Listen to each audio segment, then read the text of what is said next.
Hello. Yes, sir.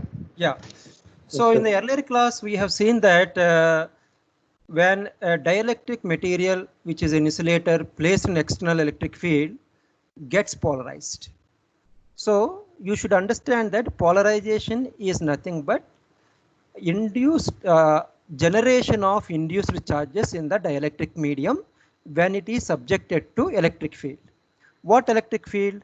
Maybe DC or maybe AC. So we have AC applications of dielectric materials and DC applications also.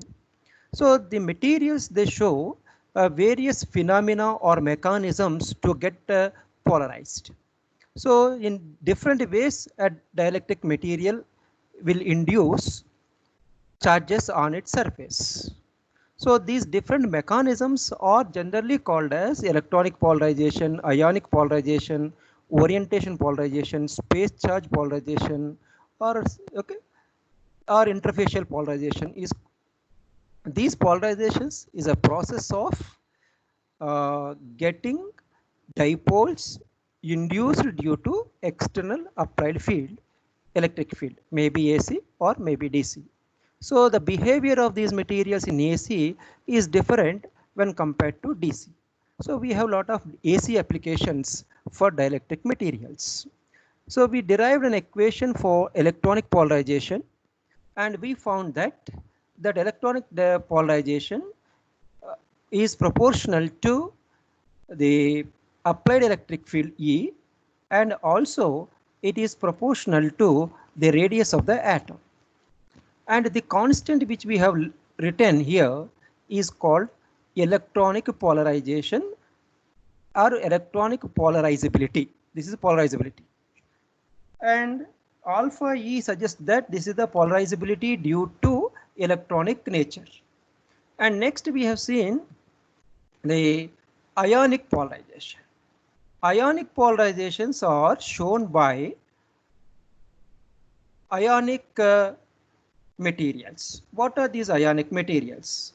Ionic materials are those materials which are ionic in nature, or we say ionic crystals, and those ionic crystals may be like NaCl or maybe another CSCl, something like that, or maybe compound materials, or maybe alloys or ceramic materials. So if the polarization means that the creation of dipoles in the applied electric field is because of ions, then we call it as ionic polarization. So the word itself is telling you that this polarization or the dipoles that are created is because of ionic materials. Hence, ionic crystals generally show ionic polarization. So when an external field is applied, in the ionic crystal, cations and anions get displaced. Suppose I take here a cation or I'll take an anion, and these are separated by a distance.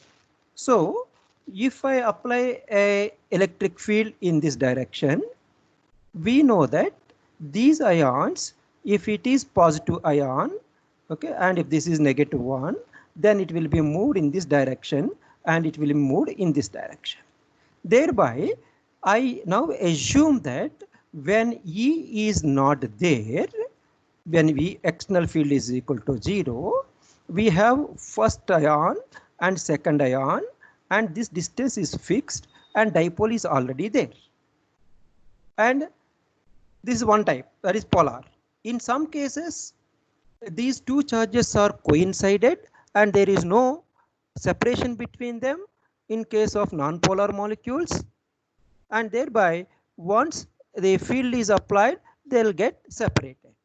But these ions can be assumed that they are connected by a invisible spring. That is what we say is bond strength, or okay, this is the invisible spring between the two ions here. And if no field is applied, they are in relaxed mode and therefore this distance is fixed.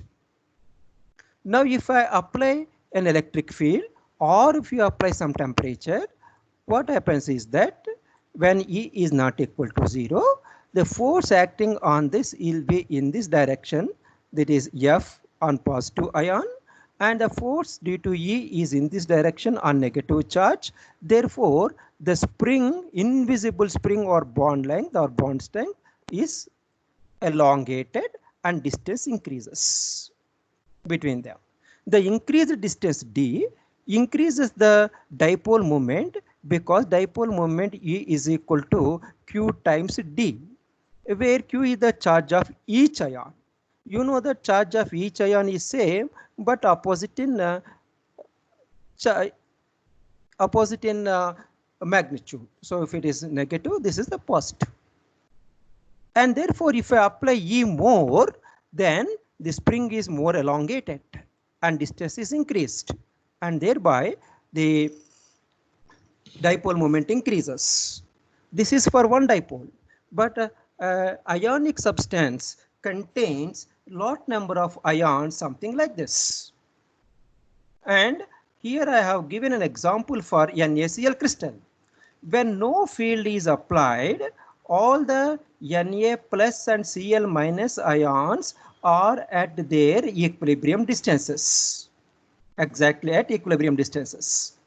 Likewise, now if I apply electric field in this direction, E is in this direction, and positive charge is slightly replaced when compared to negative charge, because we know that negative charge will have more mass than positive charge, since a positive ion has lost an electron and therefore that electron is gained by a negative ion. So therefore Cl size is more compared to Na, and hence the masses are different. But charge is same, force is acting is also same, because the force acting on the two charges is q d in opposite directions depending on charge, whether it is positive or negative. So thereby F is equal to ma, you can write it as is equal to this. Therefore the cation and anion will have slightly different masses. Hence, even though applied field is same, E is same, the force acting on cation and anion magnitude is okay, even though it is same, but the masses are different. Therefore, the displacement is different. Displacement of positive ions or negative ions is different. So when they get displaced, actually this is the condition I am taking when no field is applied. When no field is applied, this is the equilibrium distance between Na plus and Cl minus ions. When electric field is applied, Cl is moved, Na is moved, therefore the distance has increased. And this is the displacement obtained in the dipole when you have seen due to the application of electric field. So how much is this distance x, the separation when an electric field is applied? So to calculate ionic polarization is because of the displacement of ions due to the forces acting on ions because of applied field. And this applied field separates the ions, maybe center of positive charge of the ions and center of negative charge of the ions may be coincided when no field is applied, and they may be separated. If they are already separated, then applied electric field increases the distance between them. Therefore, the ionic crystal gets polarized and thereby dipoles are induced. These electric dipoles causes ionic polarizability, and the shift in the ions relative to their oppositely charged ions gives you the dipole distance. And we have to calculate what is the expression for ionic polarization. So in short, ionic polarization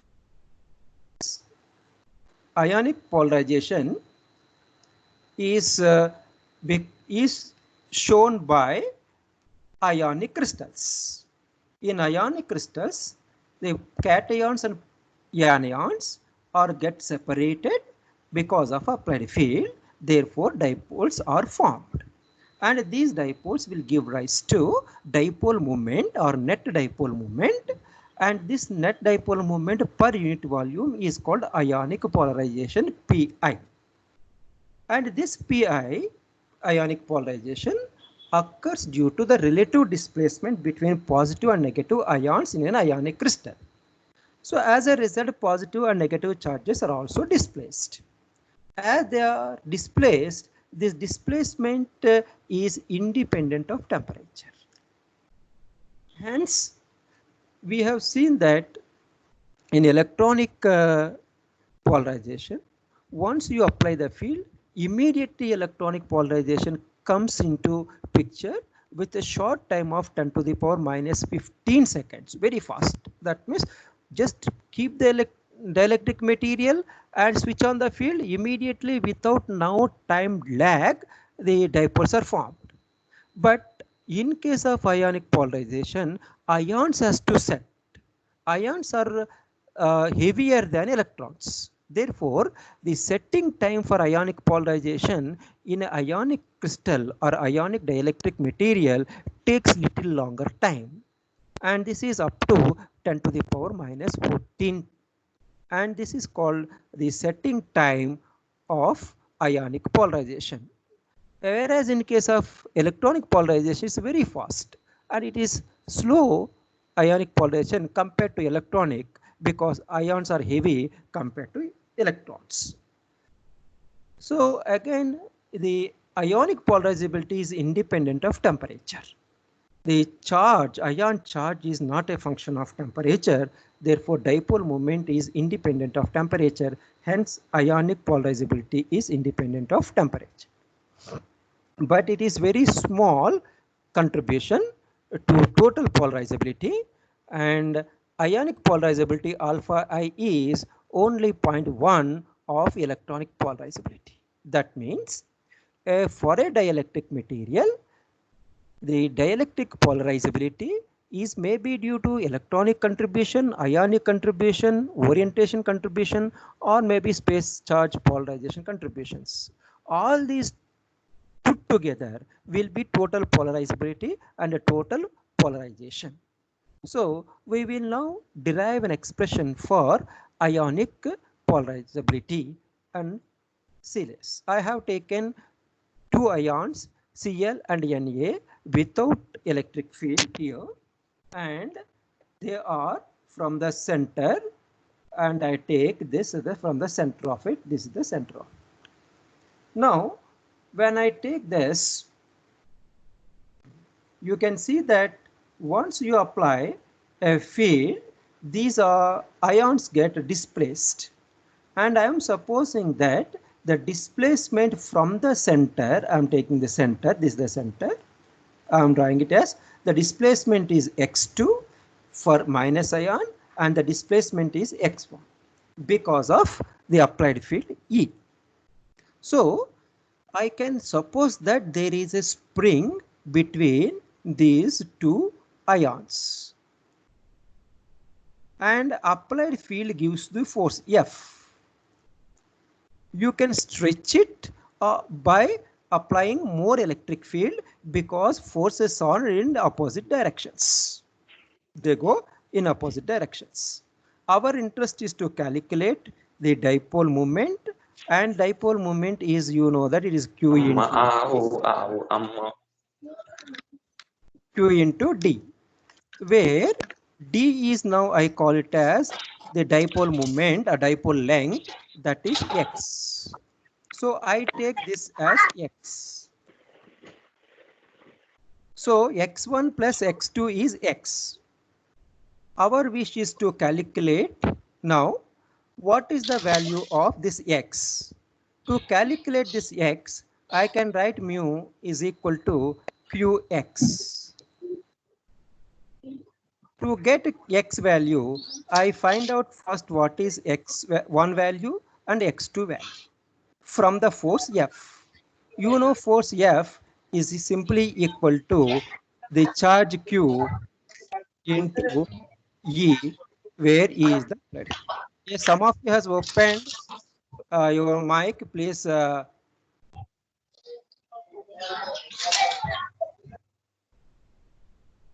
Yes. So don't keep open your microphones. All of you. Okay. Yes, Satvik Rao, don't open your mic and don't use it. Now look at this one. So our interest is to calculate expression for ionic polarizability. Now I have to calculate distance x1 and x2 by using the applied field E. Force is QE if I write mod of that. Now to calculate this x1, x2 values, I use very simple equations, something like this. Let x1, x2 be the displacements of Na plus and Cl minus ions when an electric field E is applied. Once it is applied, I want to calculate resultant dipole moment per unit cell. Because you have seen in the NaCl crystal structure, there is FCC form. Therefore, the dipole moment is Q times. Each will have a charge Q on this. And this is also Q on this. So these two Q's I'm taking is mu is equal to Q times D. Now in case of ionic crystal, C and N A are separated by a distance from the equilibrium x1 and x2. Thereby the total distance is x1 plus x2. Hence I can write mu I is equal to, this is mu is equal to, or mu I, ionic polarizability, is equal to the charge Q times x, where x is x1 plus x2. So try to evaluate x1 and x2 to get mu. Once you get mu, you can calculate P as P is equal to N mu alpha E. So we calculate this. So when we applied a positive charge, when we apply an electric field, the electric field force we have already written as EV, QE. But look at this. We have taken the two ions, ion 1 and ion 2. They are connected by a spring. When they are connected by a spring like this, we know the spring constant of the given invisible spring. Here there is no physical spring, it's a force acting between the positive ion and negative ion.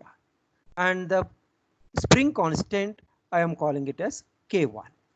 Therefore, we know that whenever there is a spring, if you elongate it, there is a restoring force. If you leave it, the spring will come back. So that force we call it as restoring force. So therefore, the applied force on that is because of the applied electric field. Hence, I'm writing more the force you are applying, more the stretch of the string is there, and displacement x is more. Hence, the force F1 on first positive ion is proportional to x1. And that proportionality constant, I'm writing it as K1, where K1 is the spring constant of the dipole between the two ions. Similarly, I can extend the same theory for the negative ion also. F2 is proportional to x2 and the proportionality constant is K2, where K2 is the spring constant of the negative ion. So when you take the positive ion and negative ion, the masses of these ions are different because cation and ration are separate. Therefore, I am taking M1 and M2 are the masses of cation and anion respectively. And when there is a spring mass system, which is equal to a spring mass system, I have a spring and a mass is attached to it, suppose say. And I have another mass here. and these two masses are nothing but two ions. So it is a spring mass system. A spring mass system will have its natural frequency, and that natural frequency we call it as omega naught. And K1, K2 are called spring constants. Okay, and the K1, K2s are related to angular frequency. In the case of a spring system, you will write the angular frequency is generally k by m under square root. This was the expression you have seen already in the previous classes. If I square it, I'll get omega naught square is equal to k by m, where k is a constant, a spring constant, by m. I'll write it as. But here the masses are different. Therefore, if I put K1 here, I put M1 here. Okay. Or if I put K2 here, I put M2 here, because the masses are different. So you can now see that the angular frequency of oscillation of the dipoles is now in terms of spring constant K and mass M. So this is as simple as your previous study of a simple harmonic motion. So I'll write now K is equal to m times omega naught square. So if I write here K1, I'll get m1 here. If I write K2, I'll get here m2. Where masses are different, the two masses are not same, but the oscillation frequency is same, because this is mass spring system having same frequency, angular frequency. Hence, I just substitute these ones by writing K1 is equal to m1 omega naught square, K2 is m2 omega naught square. So thereby, we now write it as F1. Here I know F1 is K1x. If F1 is K1x here, I can write F1 is equal to K1x. So I can now write it as K1 as omega naught square m1. And similarly, F2 is equal to this. So therefore, I have the two forces. From these two forces, I will write F is equal to QE. Because the applied electric field is same E, the force F is equal to same. So therefore, I can write this is equal to F1. The same force will apply on the two ions, but the two ions will see the same force differently because their masses are different. Therefore, because their masses are different, their displacements are different. Thereby, I am writing F1 is equal to this, and I am writing the QV as the F2 with a negative sign. Of course, I am writing here the modulus, so I'll write it as F2. Now, from this expression, I know what is X1. X1 is this. I take all this on the other side, and I'll write like this. Similarly, I can write X2 by taking the terms to other side. This I take X2. This is the term, take to other side. And then I'll get this. Now, total displacement is X, which is equal to X1 plus X2. And multiplied by the charge gives the value of dipole moment. When the dipole moment is there, you can calculate the value of total dielectric ionic polarization. So therefore, I'll write Q value as Q. This Q is same, but X1 is this. I substituted here. X2 is this. I substituted here. If I substitute it, I can take common Q here. I have taken common Q. But at the same time, E is also common and omega naught is also common. Therefore, I am now removing E and omega naught out like this. So therefore, the terms that are left is 1 by m1 plus 1 by m2. So, but generally you know that 1 by m1 plus 1 by m2, where m1, m2 are two different masses, is called as a reduced mass system. M1, M2, if I take a product of it, LCM, I'll get it as M1 plus M2, reverse of it. The reverse of it I have taken, that is called reduced mass system. Therefore, ionic polarization depends on the reduced mass of the molecule or ions. And I simplify this as mu I is equal to alpha E, and thereby alpha E will be this value, Q square by omega naught square, because E is there. So I have taken E, and the rest of all the things, whatever there, that will be the ionic polarizability. Hence, ionic polarizability is a function of masses of the two ions. Instead of individual masses, it is a function of a reduced mass of the system. And this gives you an idea of calculating ionic polarization in a material. Then the third polarization is orientation polarization. Now, this type of polarization generally occurs in polar substances, because polar substances already contains permanent electric dipoles. So we have minus plus, this is the dipole, already will be there. That means the negative center of gravity of negative charge and center of gravity of positive charges are not coincided, they are already separated because of molecular or crystal structure. Therefore, the polar dielectrics contain the dipoles permanently within them, even though there is no external field. This is what we call as spontaneous polarization, similar to spontaneous magnetization. So thereby polar substances will show orientation polarization. To get that, I am now taking a polar molecule and I keep in an external electric field. So when an external electric field is applied, the electric dipoles which are randomly arranged, they will move and align themselves in the direction of applied field E. So this is the dipoles, this part is negative, this part is positive, this is negative, this is positive.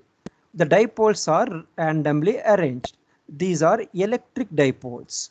So a polar molecule will have permanent dipoles, electric dipoles, which are oriented in random directions. So as they are in random directions, net polarization or net dipole moment is 0. Now I will try to apply and rotate all these randomly oriented dipoles in the direction of applied field. When I apply field, see that all of them, okay, most of them has come in the direction of the applied field. Still, some of them are not exactly in the direction of applied field. They may take longer time to come to the field. Therefore, if you apply the static field for longer time, they may come, all of them may come into the direction of applied field. But still, you can see that most of them are aligned in the same direction.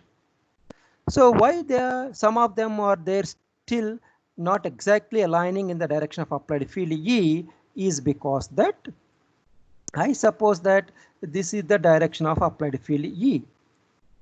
Now all these randomly arranged dipoles, they may be making different angles with the applied field. One of the dipole may be like this, one dipole may be like this. Okay, this is negative, positive, and other will be negative, positive, and other dipole may be like this with positive, negative, and other dipole may be in this direction already oriented without field in the direction of the field, or other will be there in this direction with positive and negative in opposite directions. Therefore, as they are making different angles, you know the torque is dependent on the sign of the angle with the field. Therefore, as the angles are different made by these dipoles with the electric field, the torque acting is different. Thereby, they take some time to orient themselves in the direction of applied field. So that is one of the reason why most of the dipoles are not aligned exactly in the direction. But our interest is to see that okay, this complete orientation may not take place, and you cannot achieve even in liquid and gases also. But here the permanent dipoles has to rotate. So from negative to positive, if the applied field is there in this direction, then it has to rotate in this direction. For this rotation, the dipole takes some time. And dipoles are now, as they have to take, they require more time to align themselves in the direction of applied field. It is a slow process. Hence, it takes 10 to the power minus 10 seconds to align themselves in the direction of applied field. But we have seen that electronic polarization is very quick, 10 to the power minus 15 seconds. Ionic polarization is slightly quick, 10 to the power minus 14 seconds, but it is slow, 10 to the power minus 10 seconds. So orientation means that all the this they have to orient in the direction of applied field. So different dipoles are in different directions. Therefore, naturally they take more time to align themselves in the direction of applied field. Hence, it is a slow process. And ionic polarization is temperature dependent. It is similar to electronic magnetic materials. In magnetic materials, ferromagnetic materials, in a given domain, all of them are arranged in the same direction, or magnetic domains. All magnetic dipoles in a given magnetic domain are oriented in the same direction. But if increased temperature randomizes them. Similarly, in dielectrics also, the already existing dipoles in a polar dielectric material get randomized because of temperature. Therefore, orientation polarization is temperature dependent. And this results in decrease of dielectric constant. That means the dielectric polarization P, whatever we are calling, this is directly related to the epsilon dielectric constant. Therefore, dielectric constant of a given dielectric material is not constant. It depends both on the frequency of the applied electric field, if you apply an AC field, and also depends on the temperature. So as the temperature changes, the electric constant also changes. And next is space charge polarization. What is the space charge polarization? Now, I suppose here to understand the space charge polarization are also called as interfacial polarization. This is because of accumulation of charges electrode. For example, I take an electrode here, I take electrode here, and I'm keeping these two electrodes in a beaker. To understand this, you just consider the electrolysis.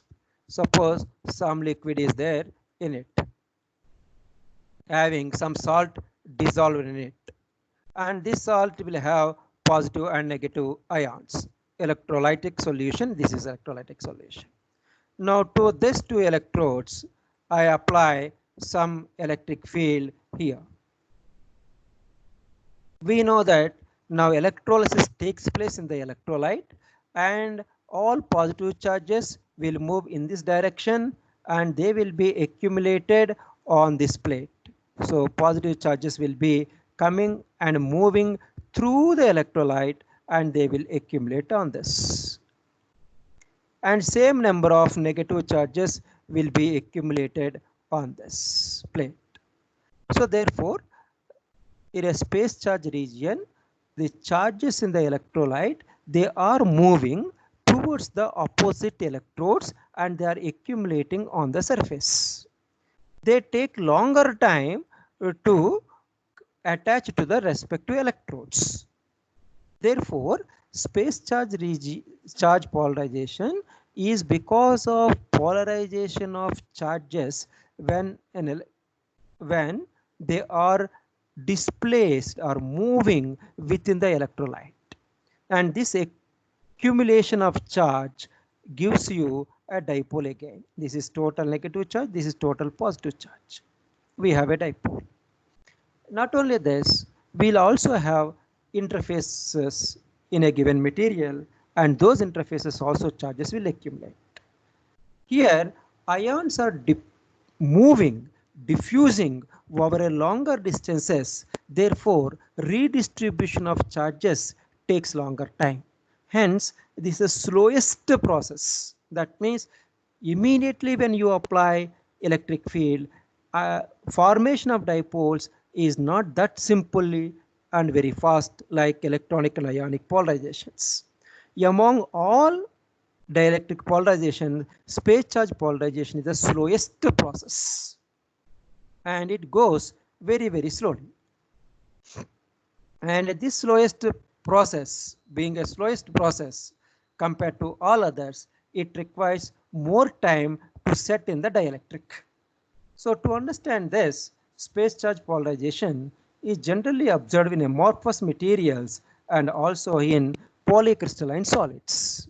I have shown here the electric field applied in this direction, and this is the dielectric material. Electrolytic solution is the dielectric material now, and this is the electrode, positive electrode, this is the negative electrode. So positive ions has to move towards the negative ions has to move towards the positive electrode, and positive will move towards the negative electrode. To make this movement in the given entire solution, it takes some time. Therefore, it is a very slowest process, so that it takes longer time for the charges to accumulate on the opposite electrodes. And this gives rise to a net negative charge and net positive charge, a dipole formation. And this is called space charge polarization.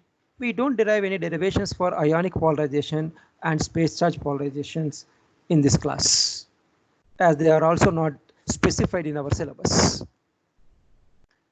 And space charge polarization is temperature dependent, because you know that in a given electrolytic solution or a solution, if you take it, you can add more and more salt and you'll get supersaturated solution at higher temperatures. As the temperature is increasing, you can dissolve more salt in the solution, and thereby the number of charges increases. Hence, as the temperature is increasing, the space charge polarization also increases.